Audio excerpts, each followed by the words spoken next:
صحیح بخاری میں حضرت ابو ہریرہ رضی اللہ تعالیٰ عنہ سے حدیث مروی ہے، بڑی مشہور ہے۔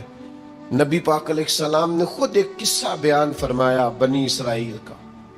حضور فرمانے لگے 3 شخص تھے، ایک کوڑ کے مرض میں مبتلا تھا، کوڑا تھا، ایک گنجا تھا، ایک نابینا تھا، ہر وقت پریشان رہتے تھے۔ میرے رب نے ان کو آزمانے کا فیصلہ کیا۔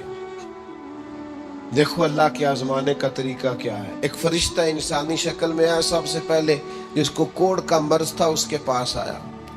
حضور سید عالم صلی اللہ تعالی علیہ وسلم بیان فرماتے ہیں، اس نے آ کے اس سے کہا کیا چاہتے ہو؟ اس نے کہا یار مجھے کوڑ کا مرض ہے، لوگ مجھ سے نفرت کرتے ہیں، گھن کرتے ہیں، کاش میری کھال ٹھیک ہو جائے، جلد ٹھیک ہو جائے، بیماری چلی جائے۔ تو فرشتے نے ہاتھ پھیرا، اللہ نے شفا عطا کر دی۔ شفا کس نے دی؟ ہاتھ کس نے پھیرا؟ تو کوئی عرض نہیں، اگر کسی وقت کوئی بزرگ دم کر دے، ہاتھ پھیر دے، تو شفا اللہ ہی دیتا ہے۔ بخاری میں موجود ہے جو روایت عرض کر رہا ہوں۔ فرشتے نے ہاتھ پھیرا، اللہ نے۔ اب فرشتہ اس سے پوچھتا ہے پسند کیا ہے، مال کون سا پسند ہے؟ کہنے لگا اونٹ بڑے پسند ہے۔ تو فرشتے نے ایک حاملہ اونٹنی اسے دی اور برکت کی دعا بھی دی۔ اب فرشتہ آیا گنجے کے پاس، جناب کیا چاہتے ہیں؟ اس نے کہا میں گنجا ہوں، سر پہ بال نہیں ہے، اس کی وجہ سے چہرے پہ کوئی حسن بھی نہیں ہے، لوگ گھن کرتے ہیں، کبھی میرے بال آ جائے نا۔ فرشتے نے ہاتھ پھیرا، بال اللہ نے عطا کیے، اس کو شفا ہو گئی۔ اب فرشتے نے اس سے کہا کہ مال کون سا پسند ہے؟ کہنے لگا گائے بڑی پسند ہے۔ فرشتے نے اس کو ایک حاملہ گائے دی اور برکت کی دعا بھی دی۔ اب فرشتہ اندھے کے پاس آیا، کیا چاہتے ہو؟ اس نے کہا رب نے بڑی سونی کائنات بنائی ہے پر میں دیکھ نہیں سکتا، کبھی آنکھیں مل جائیں نا تو ساری رونقیں ہی بحال ہو جائے۔ فرشتے نے ہاتھ پھیرا، شفا۔ یاد رہے گا مسئلہ، یہ اتنا سا مسئلہ جس میں لوگ بڑی جلدی اڑ جاتے ہیں۔ فرشتے نے آنکھوں پہ ہاتھ پھیرا اور اللہ نے شفا عطا کر دی۔ فرشتے نے کہا پسند کیا ہے؟ کہا بکریاں بڑی پسند ہے۔ ایک حاملہ بکری بھی دے دی اور دعا بھی کر دی۔ اب وہ جس کو اونٹنی دی تھی حاملہ، اس کی حضور فرماتے پوری وادی اونٹوں کی بھر گئی، اور جس کو گائے دی تھی اس کی پوری وادی گائیوں سے بھر گئی، اور جس کو بکری دی تھی پوری وادی ریوڑوں کے ریوڑ بکریوں کے تیار ہو گئے۔ اب رب نے فیصلہ کیا آزمائش کرنے کا۔ میں نے بہت پہلے کہا تھا، بات پھر دہراتا ہوں، زوال امتحان نہیں ہوتا، عروج امتحان ہوتا ہے۔ اصل تو آپ کا پتہ عروج کے دنوں میں چلتا ہے۔ اللہ نے فرشتہ بھیجا، وہی انسانی شکل میں سب سے پہلے اس کوڑ کے مرض والے کے پاس آیا، کہا یار میں مسافر ہوں، کہیں سفر پہ جانا تھا، تو اللہ کی مدد، آپ کا تعاون درکار ہوا تو سفر ہو سکتا ہے، ایک اونٹ مجھے چاہیے۔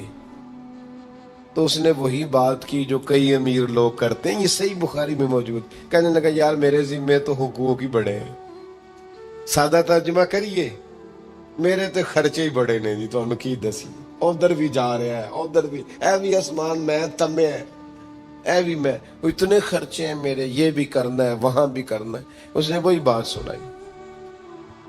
تو وہ فرشتہ کہنے لگا تو پہلے کوڑی نہیں تھا؟